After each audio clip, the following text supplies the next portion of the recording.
कल्पना कीजिए अगर मैं आपसे कहूँ कि दुनिया की सबसे बड़ी टेक कंपनियों में से एक ऐसी कंपनी है जिसने कभी वीडियो गेम के ग्राफिक्स बनाने से शुरुआत की थी, लेकिन आज वही कंपनी आर्टिफिशियल इंटेलिजेंस रिवॉल्यूशन की बैकबोन बन चुकी है।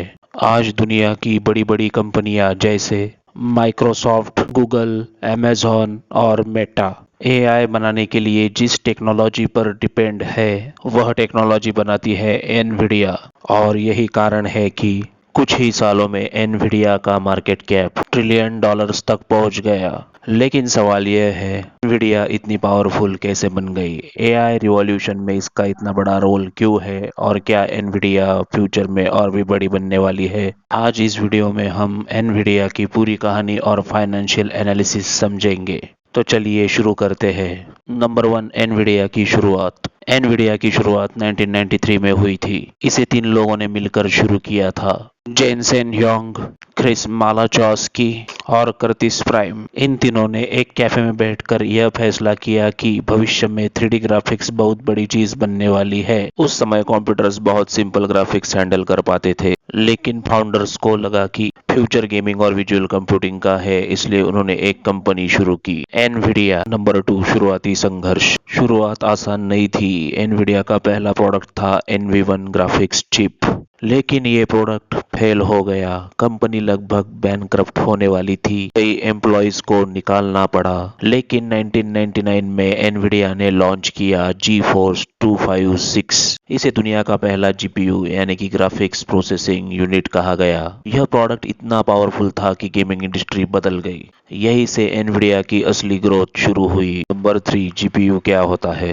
जीपीयू का मतलब है ग्राफिक्स प्रोसेसिंग यूनिट। सीपीयू एक समय में कम काम करता है, लेकिन जीपीयू एक साथ हजारों कैलकुलेशंस कर सकता है। यही कारण है कि जीपीयू केवल गेमिंग में ही नहीं बल्कि AI, machine learning, data centres, scientific research में भी इस्तेमाल होने लगे, और यही एनवीडिया का सबसे बड़ा एडवांटेज बन गया। नंबर 4, एआई रिवॉल्यूशन और जब आर्टिफिशियल इंटेलिजेंस का बूम आया तो एआई मॉडल्स को ट्रेन करने के लिए मैसिव कंप्यूटिंग पावर चाहिए थी, और इस काम के लिए सबसे पावरफुल हार्डवेयर था एनवीडिया जीपीयूज।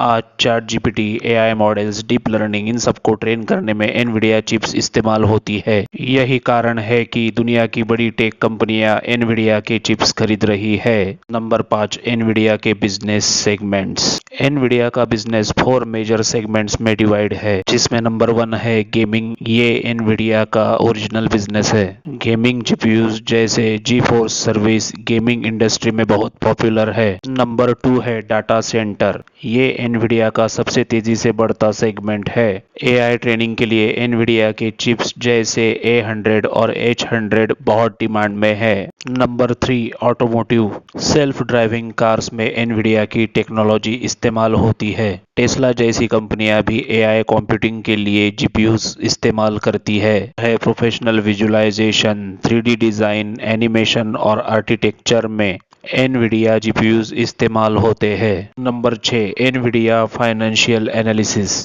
अब एनवीडिया के फाइनेंशियल्स समझते हैं। पिछले कुछ सालों में एनवीडिया की ग्रोथ एक्सप्लोजिव रही है। अगर बात की जाए उनके रेवेन्यू की तो 2020 में लगभग $11 बिलियन का रेवेन्यू हुआ था, और 2024 में वो बढ़कर $60 बिलियन प्लस हो गए। प्रॉफिट मार्जिन्स भी बहुत हाई है। अगर ग्रॉस मार्जिन्स की बात की जाए तो लगभग 70% है। ये सेमीकंडक्टर इंडस्ट्री में बहुत स्ट्रांग माना जाता है। पिछले 5 साल में एनवीडिया का स्टॉक कई गुना बढ़ चुका है। इसका मेन रीजन है AI demand explosion. Number 7, Nvidia का बिगेस्ट एडवांटेज। एनवीडिया की सबसे बड़ी स्ट्रेंथ है क्यूडा प्लेटफॉर्म। क्यूडा एक सॉफ्टवेयर इकोसिस्टम है जो एनवीडिया जीपीयूज को एआई के लिए ऑप्टिमाइज बनाता है। इसका मतलब ये है कि अगर कोई कंपनी एआई डेवलप करना चाहती है तो उसे एनवीडिया इकोसिस्टम इस्तेमाल करना आसान लगता है। यही एनवीडिया का कॉम्पिटिटिव मोड है। नंबर 8, एनवीडिया के बिगेस्ट रिस्क। लेकिन एनवीडिया के सामने कुछ रिस्क भी है, जैसे नंबर 1, कंपटीशन।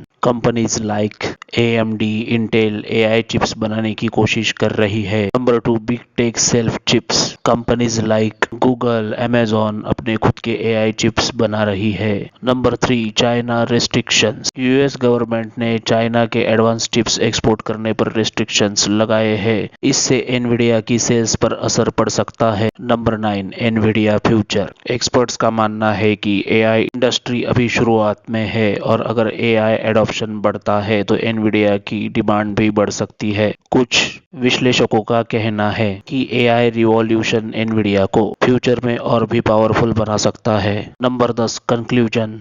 एनवीडिया की कहानी हमें एक बहुत बड़ी सीख देती है। कभी कभी एक छोटी टेक्नोलॉजी पूरी दुनिया बदल सकती है। एनवीडिया ने गेमिंग से शुरुआत की, लेकिन आज ये AI रिवॉल्यूशन का लीडर बन चुका है। अब देखने वाली बात ये होगी, क्या एनवीडिया फ्यूचर में भी इंडस्ट्री का किंग बना रहेगा या कंपटीशन इसे चैलेंज करेगा।